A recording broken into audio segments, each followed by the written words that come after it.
Kaya sa umagang ito po ang binigay ng Panginoon sa atin. Pakinggan po natin ang kanyang salita.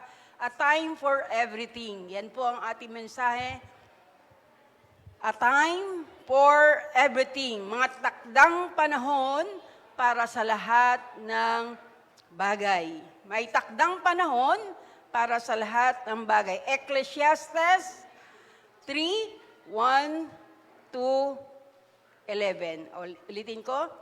Ecclesiastes 3:1 to 11. Buksan po natin ang salita ng Diyos sa Ecclesiastes 3:1 to 11. No, basahin po natin. Kung nandiyan na po sa screen, tayo po lahat ay magbabasa.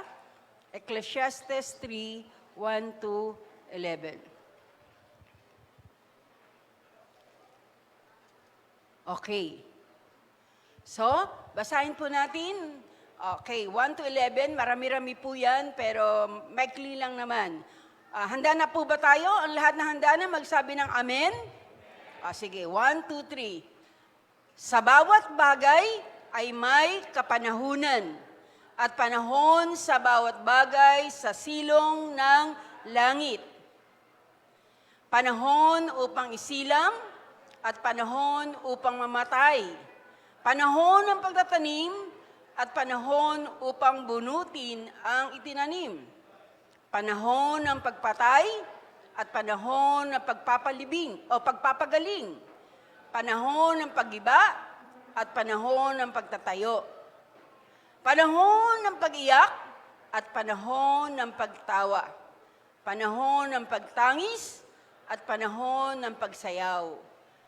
Panahon ng paghahagis ng mga bato at panahon ng pagtitipon ng bato, panahon ng pagyakap at panahon na magpigil sa pagyakap, panahon ng pagpunit, panahon ng paghahanap at panahon ng pagkawala, panahon ng pagtatago at panahon ng pagtatapon, panahon ng pagpunit at panahon ng pananahi, panahon ng pagtahimik at panahon ng pagsasalita. Panahon upang magmahal, panahon upang masuklam, panahon ng digmaan, at panahon ng kapayapaan. 9. Anong pakinabang ang natatamo ng manggagawa sa kanyang pinagpaguran? 10. Aking nakita ang gawain na binigay ng Diyos sa mga anak ng mga tao upang pagkaabalahan. 11. Ginawa niya ang bawat bagay na maganda maganda sa kapanahunan niyaon. Inilagay rin niya ang walang hanggan sa isipan ng tao. Gayunmay hindi siya nalalaman ang ginawa ng Diyos mula sa pasimula hanggang sa wakas. Okay, so, there's a time for everything. May panahon para sa lahat ng bagay. There's a season for everything. Ang mga ito sa Ecclesiastes 3:1 to 11, ito ay patungkol sa plano ng Diyos, no? Nakita natin na ang lahat ng bagay ay may timing, may panahon, no? May panahon ng pagtatanim, may panahon ng pag-aani, may panahon ng pag-iyak, may panahon ng katuwaan. So, everything sa harapan ng Diyos ay may timing. So, ano ang application ng Ecclesiastes 3:1 to 11, no? Makikita po natin dito na napakaganda ng salita ng Diyos, napakaganda ng kanyang hangarin sa bawat isa sa atin. Meron tayo kanya-kanyang hangarin para sa ating mga sarili. Minsan, hindi nangyayari yung hangarin natin, yung gusto nating mangyari. Tama po ba? No? So, makikita po natin na kanya-kanyang panahon at sa bawat panahon ay may timing ang ating Panginoon. Ano yung pinapakita dito na dapat nating ano ang ating palagay sa mga talatang ito? Ano ang dapat nating matutunan sa mga talatang ito na binigay ng Diyos sa Ecclesiastes 3:1 to 11? Number 1, napakahalaga po nito. Mag-take note po kayo kasi marahil pwedeng dumating to sa buhay natin. Na may mga plano tayo, may mga nasa isin natin, pero kung yun ay hindi makapangyari, no? Ano ang ating gagawin? Ito ang paalala sa atin ng ating Diyos. Number 1, isa-isa lang po sa mga nagbibigay ng ating diyan. Number 1, isa-isa lang po. Number 1, trust God that He has a beautiful plan. Ito po ang una nating dapat tandaan, na magtiwala tayo sa Diyos, no? Dahil siya ay mayroong maganda at mabuting plano sa atin. May sarili tayong plano, pero tandaan po natin na mas mayroong magandang plano ang Diyos para sa atin. Sabi nga sa verse 11, He has made everything beautiful in His time. In His time. Mayroong something beautiful na inalaan ng Diyos, no? Sabi po diyan, inangkop niya lahat ng bagay sa tamang kapanahunan. Lahat ay ginagawang mabuti at maganda ng Diyos according to His timing. Lahat ng bagay ginagawa niyang mabuti. Lahat ng bagay ginagawa niyang maganda ayon sa kanyang panahon. So kung alam natin na sinabi ng Diyos na lahat ng bagay ginagawa niyang mabuti at maganda, dapat lang tayo magtiwala sa Kanya. Tama po ba? No? So trust God. Tandaan natin na meron siyang beautiful plan sa bawat isa sa atin. Minsan, hindi natin nakikita yung magandang bagay na gustong gawin ng Panginoon. Kasi ang nangyayari, yung mga mata natin, sabi, ang nakikita natin ay puros kapangitan. Mga hinagpis, pagdurusa, sa ating harapan, kahirapan. Pero alam natin na nasasaksihan natin yan sa buhay natin, sa buhay ng ibang tao, sa buhay ng mga tao dito sa mundo, na may mga kahirapan, may mga pagdalamhati, may mga hinagpis. Pero tandaan po natin na ang Diyos ay may mabuting plano sa bawat isa, sa bawat tao. Kahit pasimula pa lang ng mundo, magsimula pa lang ang mundo, ginawa ng Diyos na maganda at maayos ang lahat. Subalit nang pumasok ang tinatawag na kasalanan, pumasok ang kapangitan sa mundong ito. No? Nang magkasala ang unang mga tao, pumasok ang mga sakit, karamdaman, pumasok ang kahirapan, pumasok ang pagdurusa, ang mga sakuna, ang mga trahedya, ang kamatayan at iba pa. Napakarami na saksihan na kapangitan ang mga tao, bagamat hindi ito ang unang plano at layunin ng Diyos sa tao. No? So, yun po ang nangyayari. Pero bagamat nandito tayo, nasasaksihan natin yung mga ganung bagay sa ating kapaligiran, sa ating mga buhay, maging sa ating mga personal na buhay man, kahit nakakaranas tayo ng mga ganung bagay, tandaan po natin na ang Diyos ay may sariling hustisya. May hustisya ang Panginoon. Mabuti at alam niya ang kanyang ginagawa. Never question God. Kasi mas alam ng Diyos kung anong ginagawa niya. Diba? No? Tandaan po natin, kung magtitiwala lang tayo sa Diyos, dapat natin siyang pagtiwalaan dahil alam ng Diyos kung ano yung kanyang ginagawa. At tandaan natin, kailanman ang Diyos ay hindi nagkamali. Hindi siya nagkakamali. Bakit pa siya tinawag na Diyos kung siya ay nagkakamali? Walang pagkakamali sa Diyos. No? Alam niya kung ano ang kanyang ginagawa, kaya dapat lang natin siyang pagtiwalaan. No? Ang sabi nga, He has made all things beautiful in His time. No? Pero tandaan po natin, lahat ng mga kapangitan nangyayari sa ating buhay, maging sa mga tao, maging sa mundong ito, tandaan po natin na may katapusan lahat ang mga yan. Hindi po yan permanente sa atin. Kung dumadanas man tayo ng kahirapan, ng problema, pagsubok, sa mga araw na ito, kung pangit man yung nangyari sa atin sa nakaraang mga araw, tandaan mo, hindi yan permanente. Ang Diyos ay nakahandang ayusin ang lahat ng bagay, pero dapat maghintay lang tayo sa Kanyang timing at magtiwala lang tayo sa Kanya. Amen po ba? Okay, sa buhay natin, sa buhay mo, sa buhay ko, may ginagawa ang Diyos na mabubuting bagay, no? According to His timing o sa panahon na inilaan ng Diyos sa atin. Okay, kahit nasa bahagi tayo ngayon ng buhay na hindi maganda ang nangyayari sa atin, may mga pagsubok, may mga problema, sari-saring problema, sari-saring hindi maganda, ang pinagdadaanin natin ngayon sa buhay, tandaan natin na panandalian lang yan.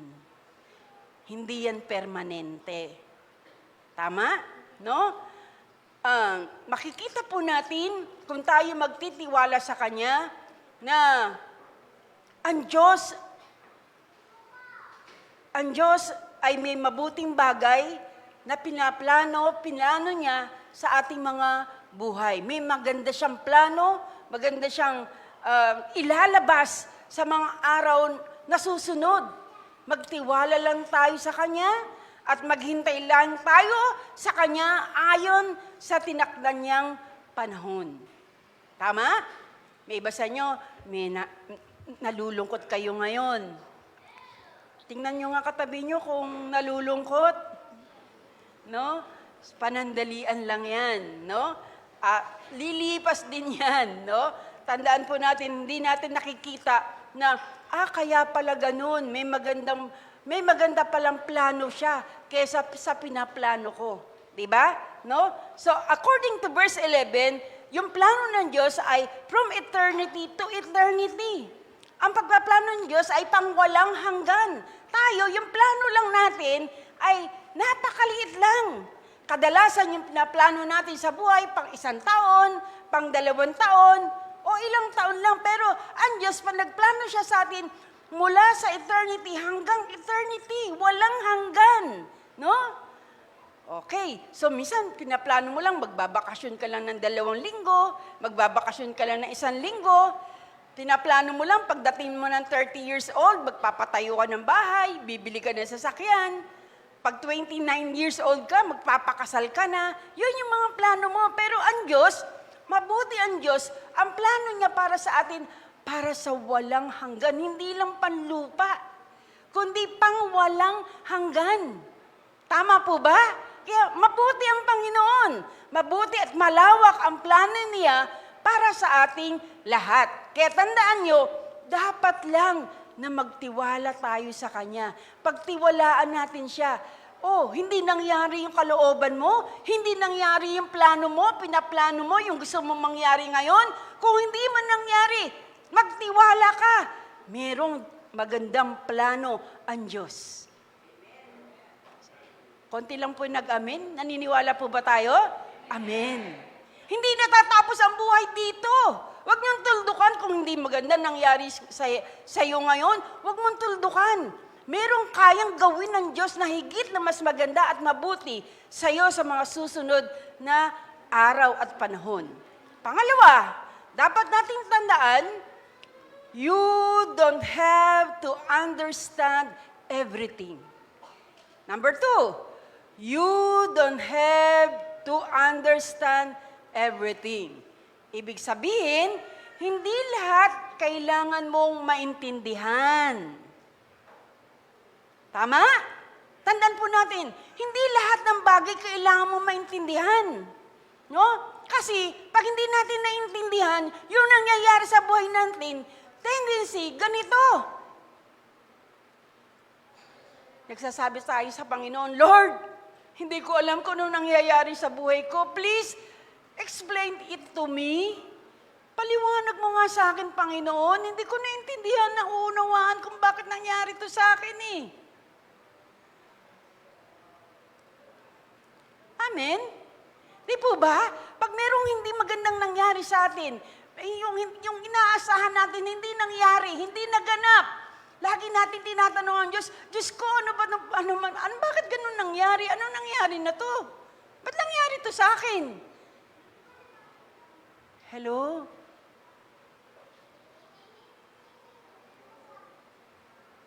Bakit hindi nanalo yung kinampanya ko? Ginawa ko naman lahat ng paraan. Di ba? Pastora, ikaw rin natalo eh. Di ba? Wala akong pinagsisihan sa ginawa ko. Alam ko na ginawa ko yun para sa ating kapatid. Hindi ko pinagsisihan kung pinanalangin natin siya, in-endorse natin siya, dahil kapatiran natin yun eh. Amen? Kung yun ang kalooban ng Diyos, okay. Kung hindi naman naging kalooban ng Diyos ang nangyari, ayos pa rin. Walang pagbabago. Amen? So ibig sabihin, minsan nagtatanong tayo, bakit ganun? Anong nangyari, Panginoon? Minsan ganun din tayo Di ba? Parang gusto natin hingin sa Diyos kung ano ba ang dahilan. Lord, explain mo sa akin bakit hindi nangyari yung kalooban ko, yung gusto ko. Alam ba ng Diyos ang nangyari? Alam ng Diyos ang lahat ng nangyayari sa atin, maging sa mundong ito. Alam ng Diyos ang nangyayari nung nakaraang botohan. Alam din ng Diyos yun. Pero tandaan nyo, walang utang ang Diyos sa atin para magpaliwanag siya sa atin. Tama?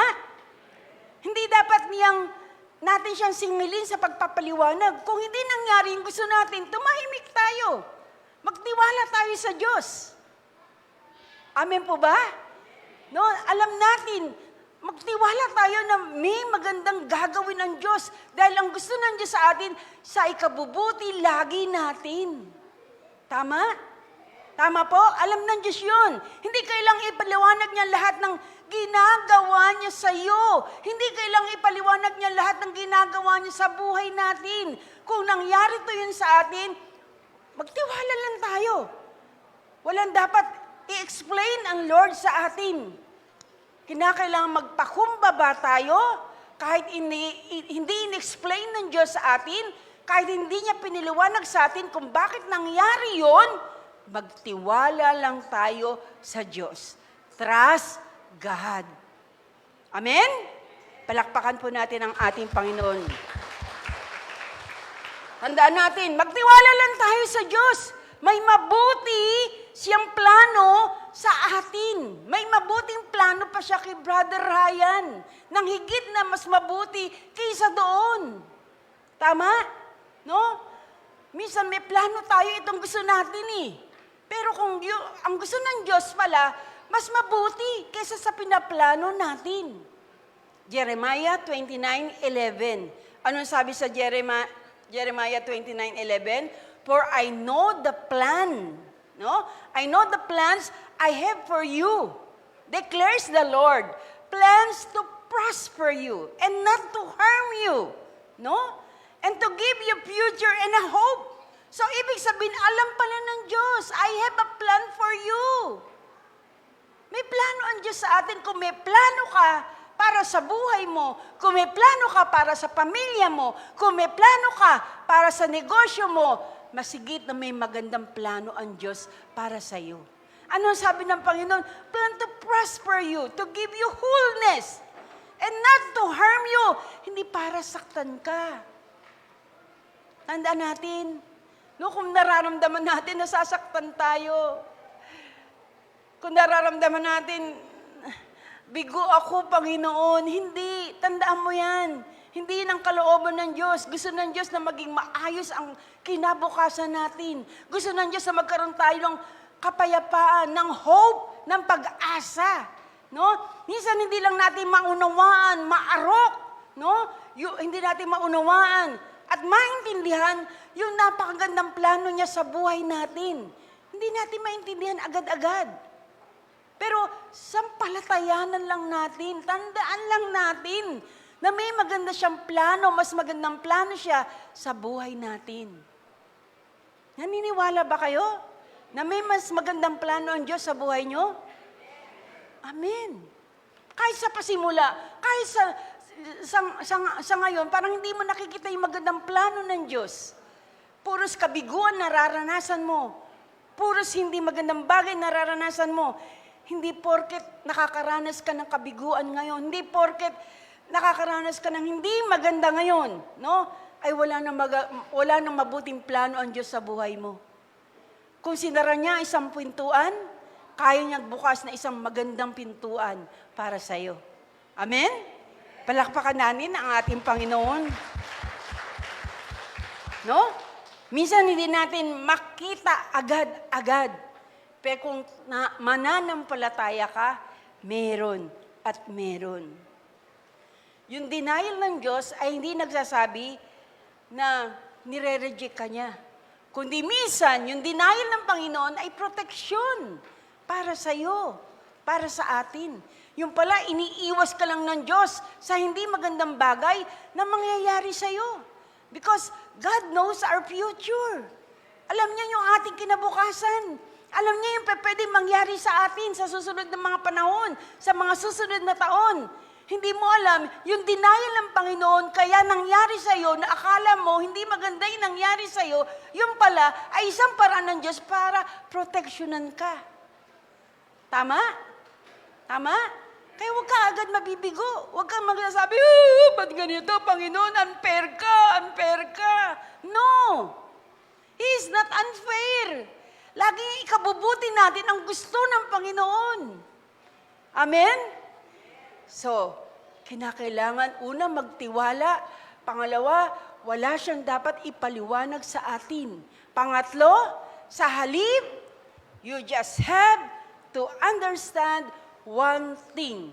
Meron lang tayong dapat maintindihan na isang bagay. Ano yung one thing na yun na dapat mong intindihin? That God is good. Ang Diyos ay mabuti. Sabihin natin lahat, ang Diyos ay mabuti. Para naman kayong nanlalata. Ulitin natin, ang Diyos ay mabuti. Ayan, ganyan, no? So, God is so good. Ano man pinagdadaanan nyo, actually, alam nyo, pakinggan nyo yung tawag ito, yung exhortation ni Dayan nung Friday, no? Actually, bago mag-Friday, siya ang naka-schedule na magturo eh. Pero chinat ko siya, sabi ko, Dayan, kaya mo ba magturo? No? Alam niyo, praise God, ang Diyos ay mabuti. Hindi siya tumunggi. Anong sagot niya sa akin? Yes, Pastora, kaya ko po. At napakaganda nung shinare niya nung Friday. No? So, mga kapatid, God is so good. Huwag mong tingnan yung nangyari sa iyo, kahit ganon, no? Na hindi mabuti. Basta tandaan mo lang, kahit anong nangyari, hindi maganda, hindi umayon sa plano mo, hindi umayon sa kalooban mo, yung nangyayari sa iyo, tandaan mo, mabuti pa rin ang Panginoon. Parang minsan akala mo walang purpose ang Diyos eh. Pero tandaan natin, purposeful ang ating Diyos. May dahilan kung bakit nangyari yun. At kung hindi mo pa naintindihan kung ano yung purpose ng Lord, pero tandaan mo, may purpose ang Diyos sa kanila, sa Kanya, sa Kanyang asawa, sa ating lahat. May purpose ang Panginoon. Sometimes, hindi nire-reveal agad ng Panginoon yung purpose niya. Kasi gusto ng Diyos, tumiwala ka sa Kanya. Gusto ng Diyos, makita ng bawat anak niya ay nagtitiwala sa Panginoon. Amen po ba? Amen po ba? Diba? Mas maganda yung nagtitiwala ka sa Panginoon, sa Kanya. Kahit hindi mo pa alam kung anong gagawin ng Diyos, kailangan mo lang sumampalataya, manalig, magtiwala. Tama? Tama po ba? Diba? Yung mga anak na bata, kaya nga sabi ng Diyos, maging gaya tayo ng mga batang maliliit. Yung mga anak mo, pag ikaw'y nangako sa anak mo at sinabi mo sa anak mo, anak, mamaya pag uwi ko, bibilang kita ng Jollibee. Tama? No? Ibig sabihin, yung pangako niyang yun, pinaniniwalaan mo, sinasampalatayanan niya. Kaya nga kahit gabi ka nang umuwi, hindi pa siya natutulog. Dahil alam niya, mayroon kang bit na Jollibee. Diba? Tayo ganun din. Dapat magtiwala sa Diyos. Kahit minsan, hindi mo alam kung paano gagawin ng Panginoon. No? Pero magtiwala ka lang na may gagawin ang Diyos dahil mabuti ang ating Panginoon. Palakpakan natin ang ating Panginoon. Alam mo, that's faith. Ang tawag doon ay pananampalataya. Yun ang pananampalataya. Hindi mo pa nakikita, pero naniniwala ka na gagawin ng Diyos. Sa Biblia, si Joseph, the dreamer, alam niyo po ba yung nangyari kay Joseph? Alam niyo nangyari, kinaisnisan siya ng kanyang mga kapatid. Hinulog siya sa balon. Binenta siya sa mga lakal. Akala niya, konting na siyang patayin ng kanyang ibang kapatid. Pero may isang kapatid siya na nagsabi, wag natin siyang patayin. Ibenta na lang natin siya.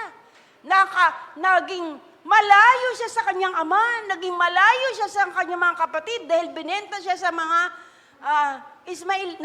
Ismailita. Sa Ehipsyo. Walang kaalam-alam si Jose sa mangyayari sa buhay niya. Inisip niya, yun na yung dulo ng buhay niya. Mapapahamak na siya. Mapapariwara na siya. At doon sa Ehipto, nakulong pa siya. Pero salamat sa Diyos, hindi inisip man lang ni Jose na siya'y magiging gobernador. Di po ba? Yung pangit na pangyayari ay kaya ng Diyos baligtarin para sa ikabubuti ng kanyang anak. Amen po ba? Ganon din sa buhay natin. Kahit nandun tayo sa sitwasyong hindi maganda, kahit nandun tayo sa sitwasyong kahiya-hiya, kahit nandun tayo sa sitwasyong hindi mo ginusto, pero kaya nang gawin ng Diyos na ikutin ang mesa at kaya ng Diyos gawin na yung masama ay maging mabuti pa rin sa bawat isa sa atin. Amen? Amen? Praise God!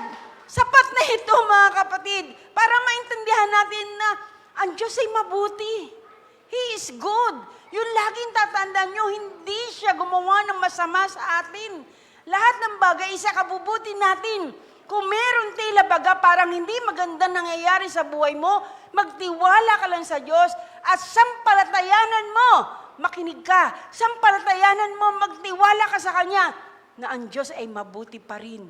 Na ang Diyos ay mabuti pa rin sa iyo. At ang gusto niya ay sa ikabubuti natin. Amen po ba? At tandaan po natin, kahit na ang Diyos ay mabuti, God has no obligation. Walang obligasyon sa atin ng Diyos para gawin niyang mabuti ang buhay natin. Sa katunayan, wala siyang obligasyon na, Lord, ayusin mo buhay ko, ha? Lord, pagandahin mo ang buhay ko, ha? Wala siyang obligasyon. Kasi ang mindset natin, Lord, you are there for me. Ito yung mindset natin eh. Lord, nandito ka para sa akin. Hello, nakikinig po ba tayo? Yun yung mindset natin. Kaya nandyan ng Diyos para gumawa siya ng mabuti sa atin. Pero tandaan nyo, wala talagang obligasyon ng Diyos na gumawa sa atin ng mabuti. Bakit? No? Ang katotohanan na ito, ang Diyos ay nilikha tayo para sa Kanya. Tandaan natin, ha? Baliktad, ha? Ulitin ko. Ibig ko sabihin, hindi andyan ang Diyos para sa atin, kundi andito tayo. Nilikha tayo ng Diyos para sa Kanya. Nilikha tayo ng Diyos para sa Kanyang kapurihan, sa Kanyang kalwatian. Nilikha tayo ng Diyos para sa Kanyang purpose, sa Kanyang gusto, sa Kanyang plano, sa Kanyang kalooban. Hindi sa ating sariling kalooban. Hello? Nakikinig po ba kayo? Ang mga tao, tingnan nyo, ang mga tao, parang bida-bida eh. Parang, Lord, kaya ka nandito para gumawa ka ng mabuti sa akin. No, mali. Nilikha lang tayo ng Diyos. Tama po ba? Sabihin nga natin, nilikha tayo ng Diyos. Nilikha tayo ng Diyos para sa Kanya. Sumunod sa Kanya. Sumunod sa Kanyang kalooban. Sumunod sa Kanyang plano. Hindi niya tayo nilikha para sa, yun lang, oh Lord nagsimba ako ngayong araw na to dapat ganito ang gawin mo sa akin Pag uwi ko ng bahay, dapat masarap yung ulam namin Diba? Para bang utusan natin ng Panginoon.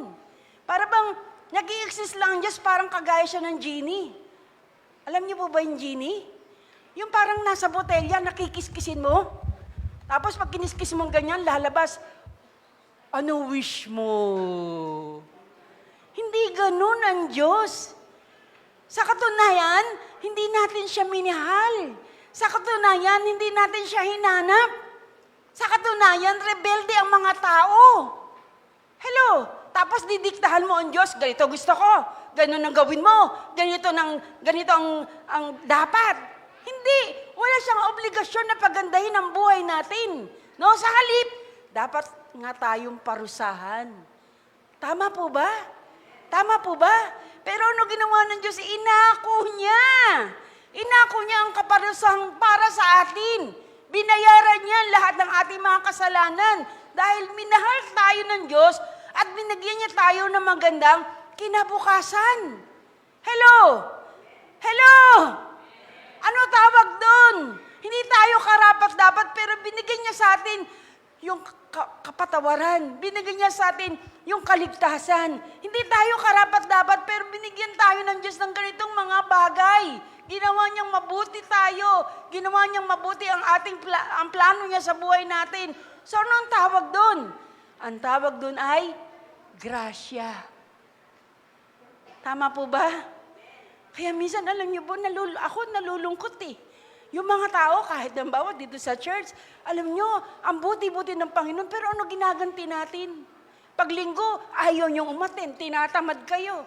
Hindi kayo nagbabasa ng Biblia. Hindi kayo nakikinig mabuti ng salita ng Diyos. Tandaan natin, nilikha tayo ng Diyos para sa Kanya. Hindi nilikha ng Diyos tayo para sundin lang yung gusto natin. Naunawaan po ba natin? Naunawaan po ba natin? Mahiya tayo sa Panginoon. Tandaan nyo yan, Minsan, ang hirap maglapit ng tao sa Diyos.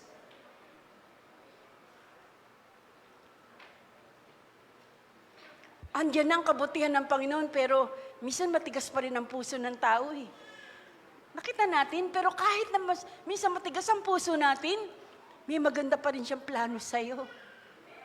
Tama po ba? Mula sa umagang ito, listen mga kapatid, mula sa umagang ito, tumatak sa puso ninyo na tayo'y nilikha ng Diyos para sa Kanya. Hindi para maglingkod siya sa atin, kundi tayo ang dapat maglingkod sa Kanya. Hindi tayo karapat-dapat. Parusa ang dapat sa atin, pero minahal pa rin niya tayo at may maganda siyang plano para sa iyo at para sa atin. Amen? Palakpakan natin ang ating Panginoon. Pang-apat, no? So, malapit na matapos. Pang-apat, have peace of mind, knowing that God is wise and He works according to His own wisdom. No, magkaroon tayo ng kapayapaan sa ating isipan habang nalalaman natin na ang Diyos ay maalam at nakakaunawa ng lahat ng ginagawa niya. Listen, tandaan po natin, alam ng Diyos ang ginagawa niya. Minsan gusto mo pang turuan ng Diyos Di ba? Sabi ng nanay mo, anak, wag yung lalaking yun. Parang hindi maganda ang ugaling taong yun Pero matigas ka, ginigiit mo, cute siya, pogi siya, mahal niya ako Diba? Minsan, ginagamit ng Diyos ang mga magulang natin para proteksyonan tayo. Hello? Hello? No? Pero gusto mo pa rin sundin yung naisin. Ano nangyari? Pagkatapos na isahan ka, ano nangyari? Iiyak-iyak ka. Diba? Kasi, hindi ka marunong sumunod sa iyong mga magulang. Tandaan nyo, ang magulang ay ginagamit ng Diyos para sa inyong mga anak, sa inyong mga kabataan. Alam ng Diyos, dapat magkaroon tayo ng kapayapaan dahil alam ng Diyos, God is wise. At gumagawa siya according to His own wisdom. Kaya dapat dumepende tayo sa Kanya. Hindi siya dumidepende kahit kanino man. Hindi siya dumidepende sa tao. Wala siyang hinihinga ng advice. Alam ng Diyos ang lahat ng bagay. Kaya nga dapat doon tayo, magkakaroon tayo ng kapayapaan ng ating mga isipan kung susunod tayo doon sa kalooban ng Panginoon. Ano sabi sa Isaiah 55, 8-9? Ang sabi dito, sa Isaiah 55, 8 hanggang 9, ang aking kaisipay, hindi nyo kaisipan. Ang aking kaparaanan ay hindi nyo kaparaanan. Kung paano ang langit ay ay mas mataas kaysa lupa, ang aking kaparaanan ay higit kaysa inyong kaparaanan. At ang aking kaisipan ay hindi naabot ng inyong kaisipan. Ibig sabihin, ang layo ng agwat ng kaisipan ng Diyos kaysa sa kaisipan ng tao. Meron tayong sariling kaisipan. Gusto mo ito, gusto mo yun. Yun ang mangyari. Pero ang layo sa kaparaanan ng Diyos. Alam nyo, lagi ito. Ang gusto niya sa atin, mapabuti tayo at proteksyonan niya tayo. Pero minsan, kaya tayo napapahamak, pinairal pa rin natin yung gusto natin. Tama? Tama? Hindi tayo marunong magpasakop sa kanyang katwiran, sa kanyang kalooban, sa kanyang salita. Anong kalooban ng Diyos? Ito, Biblia. Ano yung kalooban ng Diyos? Ginagamit ng Diyos yung mga lingkod niya, kagaya namin. Makinig kayo pag nangangaral tayo, may pangangaral na salita ng Diyos dahil yung wisdom dito binibigay ng Panginoon. Sa inyong mga magulang, ginagamit ng Diyos ang inyong mga magulang para ipaunawa sa inyo ng Panginoon kung ano yung gusto niya para magkaroon kayo ng kapayapaan. Pilipos 4, 6 hanggang 7. Anong sabi doon sa Pilipos 4, 6, 7? Huwag kayong mabalisa tungkol sa anumang bagay, sa hilip, hingin ninyo sa Diyos ang lahat ng inyong kailangan. Sa pamamagitan ng panalangin, may pasasalamat at ang kapayapaan ng Diyos na hindi kayang maunawaan ng tao, ang siyang mag-iingat sa inyong puso at pag-iisip dahil sa inyong pakipagkaisa kay Kristo Jesus. Ang kapayapaan ng Diyos. Minsan hindi natin maabot yun no? Pero dapat magtiwala lang tayo sa Panginoon. Now, ano dapat natin panalangin? Kung may nangyayari sa buhay ninyo na hindi ayon sa inyong kalooban, ipag-pray ninyo, Lord! Hindi ko man naunawaan yung nangyayari sa buhay ko ngayon, pero nagtitiwala ako sa iyo, Panginoon. Magtiwala tayo sa Kanya. Magtiwala tayo sa puso ng Diyos. Ang Diyos ay puspos ng kabutihan, ang Diyos ay puspos ng pagmamahal, ang Diyos ay puspos ng katwiran. No? So, conclusion, panghuli, ano ang dapat natin tandaan? Number 1, stop giving God deadline. Diba?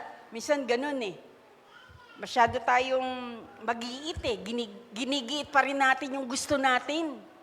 Basta ngayon, Panginoon, ngayong taong ito, dapat makapag-asawa na ako. Diba? Kahit minsan bungi, o kahit minsan hindi tama, kinakagat mo pa rin kasi wala ka na sa kalendaryo, ganon, di ba? No, dapat hindi. O dapat, Panginoon, sa taong ito, kinakailangan, meron na akong bagong kotse. Di ba? Minsan ganon tayo. No? Binibigyan natin ng deadline. No? Ngayon, kung hindi mangyari, kung hindi matupad, ano nangyayari sa atin? Na-prostrate tayo. Sinisisi pa natin ang Diyos. Wag. No? Number 2, i-align natin yung plano natin sa plano ng Diyos. Align our plan to God's eternal plan. No? Ang plano niya ay nireveal na niya. Saan niya nireveal? Sa kanyang mga salita. Sa Bible. No? I-align mo yung buhay mo ayon sa kanyang salita. Kaya nga napakahalaga ng pagbabasa ng Biblia. Napakahalaga ng pag-aaral ng Diyos. Pero ilan sa inyo hindi gano'ng pinagpapahalagahan? Linggo na nga lang tayo nagkakatipon, uma-absent pa kayo. Hello? Hello? Wag na po kayong absent. Lalo na kayo, hindi nagbabasa ng Biblia sa bahay. Dapat nga, nagbabasa kayo ng Biblia sa bahay araw-araw. Kahit isang kabanata lang, o 2 kabanata lang, at least, mga kapatid, sino sa inyo walang Bible? Taas ang kamay. Walang Bible. Bibigyan natin ng Bible. Taas ang kamay, walang Bible. At gusto magka-Bible. Sister Laila, sino pa po? No? Siguraduhin nyo, pag meron kayong Biblia, basahin ninyo. Tama? Mahalin natin ang salita ng Diyos. No? Ginagawa natin na kayo ay ilapit sa Panginoon. Pinipilit namin na kayo ay akayin na magbasa ng Biblia kasi napakahalaga po nun. Dito mo makakita kung ano yung plano ng Diyos. Ngayon, kung nabasa mo ang Biblia, alam mo ang plano ng Diyos, i-align mo. Ano sa Tagalog i-align?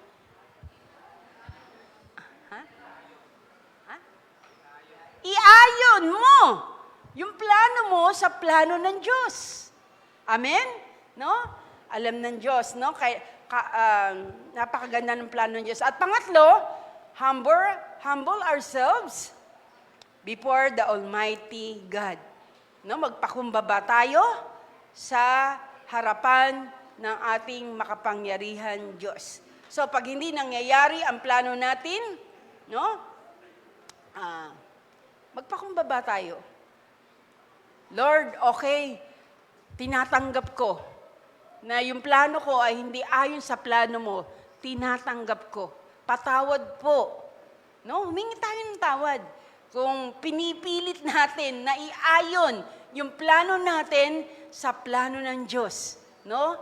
So magpakumbaba tayo, humingi tayo ng tawad sa Kanya, at alam ko na tayo patatawarin ng Diyos at pinapatawad niya yung mga nagpapakumbaba sa Kanyang harapan. At panghuli, pang-apat, find satisfaction in what we already have. No? Kung titingnan mo lang, yung hinihingi mo, kaunti lang yun, pero kung titingnan mo, mas marami palang pagpapala ang binigay sa iyo ng Diyos. Amen? No? So, panalo ka pa rin. Pinagpala tayo ng Diyos. No? Meron tayong buhay na walang hanggan. Meron tayong kaligtasan. Meron tayong Diyos na mabuti. Diyos na mabuhay. Diyos na makapangyarihan sa lahat. So, panalo pa rin tayo. Tama? Hindi dapat malungkot. Tama? Tama? Tama po ba? No? Marami pa. Marami, masatisfy tayo kung ano yung binigay sa atin ng Panginoon. Oo, may hinahangad ka, pero alam ng Diyos na yung hinahangad mo ay hindi makakabuti sa'yo, proproteksyonan ka niya para hindi sumaiyo yung bagay na yun. Kaya nga, hindi natin dapat tanungin ang Panginoon. Alam niya ang pinakamabuti sa atin. Kaya ang pinakamainam, ang prayer natin, Lord, hindi man nangyari yung gusto ko, hindi ko natanggap yung hinihingi ko, pero salamat pa rin sa iyo. Dahil alam ko, may mas mabuti kang kalooban para sa akin. At susunod po ako sa iyo. Amen? Maybe that is not your time, no? Hindi yan ang panahon. Baka naman yung gusto mong mangyari, hindi sa panahon ito, sa mga susunod pang panahon. Pinakamalaga mag-pray pa, manalangin pa, humingi pa ng tulong sa Diyos at gabay ng Panginoon. At naniniwala ko, sabi nga sa Bible, Proverbs 3, trust in the Lord with all your heart and lean not into your own understanding. In all their ways, acknowledge God. And He will direct your path. Tutuwirin niya ang ating mga landas. Naintindihan po ba natin? Okay, praise God. Kaya hindi tayo talo, talo pa rin ay panalo dahil tayo ay mga anak ng Diyos. Amen?